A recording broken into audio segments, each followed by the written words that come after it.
Taco Tuesday extends into Assassin's Creed Origins, where it all started. We're going to battle our two gods, our normal mode and hard mode god. Normal is Sekhmet, hard mode is Sobek. And then we're going to pay a visit to the original Reda 900 years prior to the events of Valhalla. I'm Dark Shredder, the YouTube Assassin. Let's get our origins on.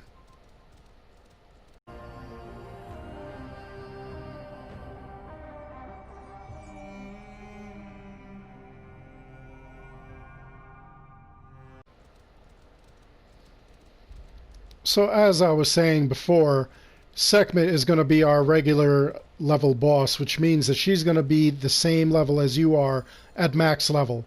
And then Sobek is going to be the high level boss, meaning he's 3 levels higher. Now, to battle Sekhmet, what we want to make sure is that we've got a bunch of gear that actually does as much damage as possible. We want gear that either saps her life and gives it to us, or gear that really kind of like makes her bleed. Meaning, you hit her with an arrow and all of a sudden she actually starts losing life along with it. Kind of like a poison. So you're going to go in circles around the entire map. Just keep circling around, shooting at her chest, avoiding those beams and things. When you get her a quarter of the way, she'll do this. Once you get these guys going, all you have to do is defeat them real quick. Each one actually subtracts from her life, so you definitely want to take them out as quickly as possible. Watch out when she does all those other things. Anything that she would throw at you will actually hurt her subordinates as well. So we're going to keep going in circles. We're going to keep shooting. And I got to tell you that even hard mode or regular mode, I think Sekhmet is the hardest of the bosses. I think it's Sekhmet as the hardest, Sobek is the mid-tier, and finally Anubis is just easier. Okay, so there we go. We've got her again. Let's get these guys out of here. The weapons that I have are actually the god weapons, and they drain all the life from these guys. And as we're running around, you also want to make sure you're picking up those little bags. The little bags that you see actually have extra arrows. You can't just like re-up on these arrows as you're doing this thing. You actually have to really... The only way you're going to get more arrows is if you find those bags. These. Sometimes the enemies will drop them. Sometimes you'll just find them randomly. These I-beams, see, I moved out of the way. She just burned her own people, which basically affects her. There we go, and we'll take this one last bag here. Her chest bubble pops up again. And there we go, running. Sometimes I just take the hit. Sometimes it's easier than dodging. There we go. Now we got her, and she's out of commission. Now, because I have all the prizes for this, all that ends up happening is I get 1,000... Let's see, I believe I get 1,000 XP. Yep. And then I get another 1,000 XP for actually defeating her again because I already have all the weapons. And then you only have 250 drachmae, which is just garbage. So anyway, that was that fight, and she was the normal style boss. Now we're going to fight Sobek, who's about 3 levels higher.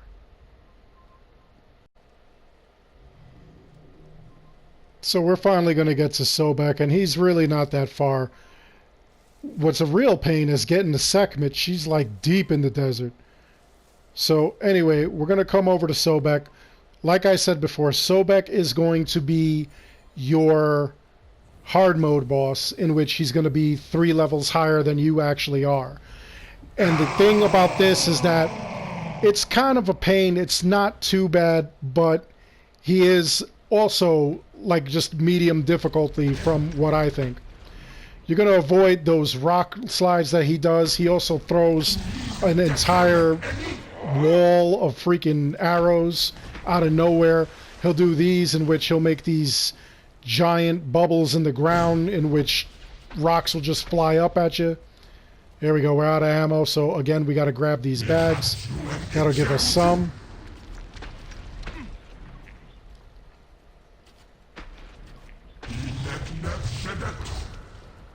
He does mini rock slides, and then he does massive rock slides.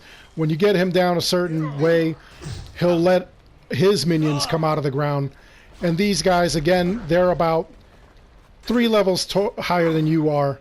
And everything, just like with Sekhmet, everything that can hurt you can hurt them as well. So those rock slides, arrows, anything that he throws at you, they also affect his minions.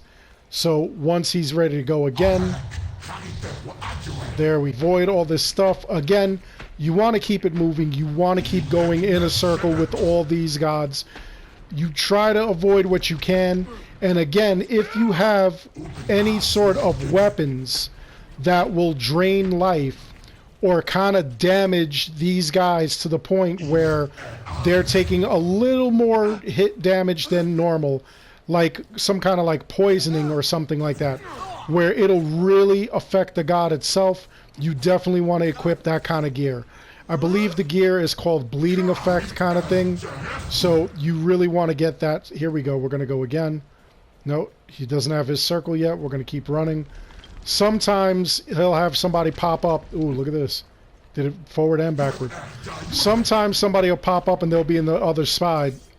Oh, here we go. We're going to block this. All these arrows. They'll be a little further than you actually saw them. It's happened to me like a couple of times. If you don't see the bubble on his chest reform, you definitely have to like look around, make sure you got all his minions. I knew I wasn't going to freaking take that guy out in one shot. Taking out his minions actually hurts him. It also, with the gear that I have, it actually heals me. So here we go. I'm going to get out of the way. He just threw arrows at all his people, damaging them. And they took a bunch of rocks.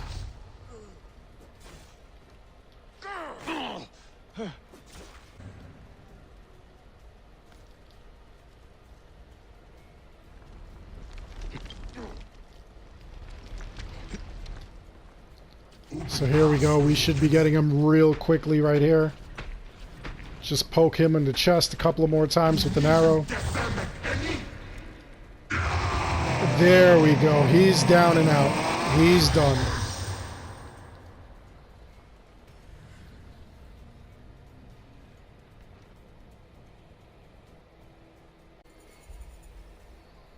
So there we go. And again, I got another 1,000 points for destroying him, and a second 1,000 points because there are no other things that they can give me, along with 250 of the coins. So that was it. That's it for him.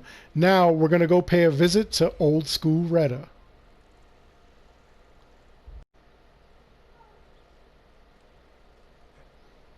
If you've never played Origins or Valhalla as your first game, Reda actually was around in Origins, which would have taken place 900 plus years prior to the events of Valhalla. Now, he was part of a nomadic kind of bazaar, in which it was just him and his camel, and they would travel all around to all major towns. Any major town that you went to, you would find him there. So he would actually have this for sale. You would go and you could buy carbon crystals, which help to increase the power of a lot of your weapons and armor, or he would have a Heka chest. Now, the Heka chest is kind of like Sargon's, his gifts to the Olympians, in which you pay 3,000 of the actual money of drachmi in order to actually get the chance at finding an item or two. Like, here's a legendary item I just got. Now, the other crazy thing was that some of the items were able to be duplicated. So let's take a look. I just got Sekhmet's spear. So we'll take a look at our spears and we'll see if I already had that weapon. If I already had that weapon, let's say I got it at level 30, then it would right now be at level 55, which is the highest level.